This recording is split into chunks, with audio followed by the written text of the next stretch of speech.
Hey guys, what's up? It's munclesonkey and welcome to another video. So this video, I gotta admit, it's pretty hype because something pretty awesome happens in this video if the title and thumbnail didn't already ruin it for you. But yeah, I got my first ever Vorago drop doing Vorago. So admittedly, I didn't have to go through some super incredibly long dry streak like a few of my friends have to get my first drop. I'd say it took about 50 kills or 60 kills, somewhere in that range. I'm not 100% sure because, you know, I did over half of my kills before the boss counter came out, and I'm at 26 kills now in the boss counter, and I'm really not 100% sure how many kills before that thing came out. But I have been bomb tanking Vorago lately and absolutely loving it. As you'll see in the background here, I'm doing some bomb tanking, and I am far from the best bomb tanker. You know, I'm really not very good at it. Part of that is due to inexperience, part of that is due to I'm wearing kind of welfare gear, but I think the quality of my internet lately kind of justifies that a little bit, and partly just because I am not really amazing at PVM and stuff like that, but I have been enjoying myself a lot when I do get the opportunity to bomb tank, and for the most part, the only times I actually go to Vorago is when someone needs a bomb tank, because it's really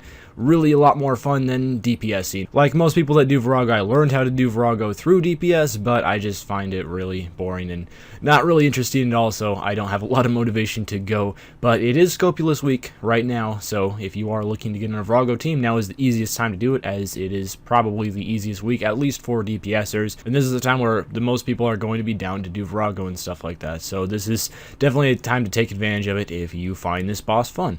So one thing is that I wanted to talk about is, if we go back into the past, there was a series that I gave up on a long time ago that technically this video kind of finishes.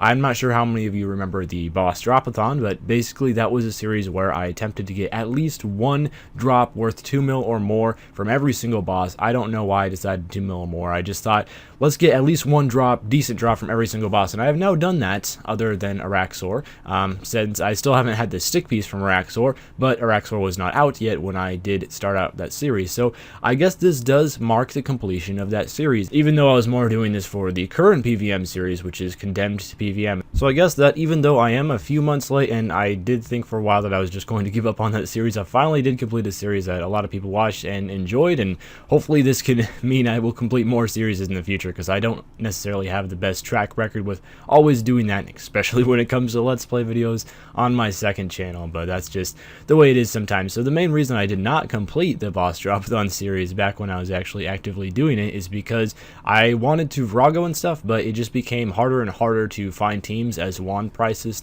started dropping, and it got to a point where actually finding a team to go to Vorago was very difficult, especially because I didn't know how to bomb tank at the time.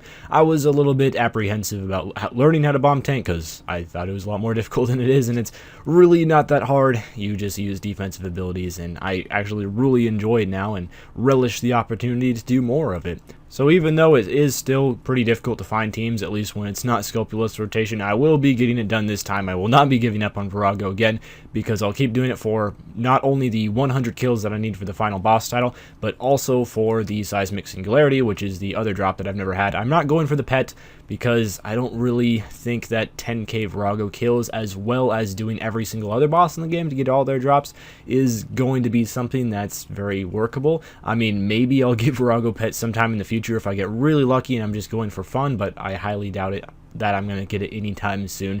But I could definitely see myself going back to Vorago even after the 100 kills, while bomb taking. Hey, maybe I'll even learn how to base sometime. I heard that basing is really no more difficult than bomb taking, so may give that one a try as well, because one thing about base is it's pretty much the only PVM activity in the game that I've never tried out before. I've tried every single role at every single boss in the game except for basing Vorago. But there's the Vorago kill. I apologize for the very newbie footage. I'm again just kind of learning how to bomb tank still. I only have about like 20 kills of experience under my belt.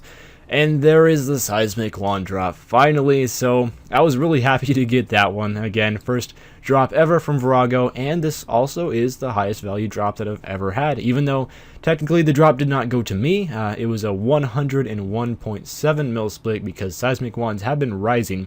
I think the main thing that kept Seismic wands from crashing when Araxor came out is the Noxious Staff looks horrible, and that's probably what keeps Seismics the highest price that they are, is just Noxious looks horrible, Seismics actually look pretty cool. So hopefully that, along with the fact that Seismics are slightly better DPS, will keep them a nice high value, so Vorago can still be a fairly decent boss to make money at in the future, because I will definitely be going back here. It's pretty fun. But that's about all for me today in this video. Also, I wanted to say thank you to everyone who congratulated me on winning my first Golden Gnome award, which I won at RuneFest today. Obviously, I'm not at RuneFest, but it was called out there. I wasn't paying too much attention to the stream because I was doing Vorago, and I just had the stream up in the background, but I'm pretty sure I won Best Guide Videos. So thanks a lot for everyone who went into the process of choosing me for that, and I'm very appreciative, and I hope to make more great guide videos in the future to live up to that award. But I'll see you guys tomorrow with the next video, and farewell.